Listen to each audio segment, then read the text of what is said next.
Eto na ata guys, ang favorite fried chicken namin sa Metro Manila. Kayo din kaya? Eto guys yung kanilang menu. Meron silang party box, platter, at kung ano-anong mga extras. So guys, ang pinorder namin is yung kanilang 15 pieces chicken and 6 lang kami yan.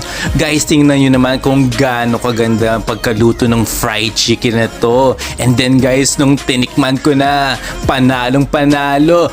Juicy in the inside and crispy nga at the outside. Parang napakasarap na fried chicken na galing sa fiesta. And then nung ni-rate naman ito ni Bata Patuti, ano pa ba ang rating niya? Eh di it's a 10 out of 10. Sa extras naman guys, umorder lang kami lang ng kanilang mushroom chowder soup. Masarap din to guys, marerecommend namin. Ingat-ingat lang guys kasi napakainit. Ito nga hinipan pa ni wifey.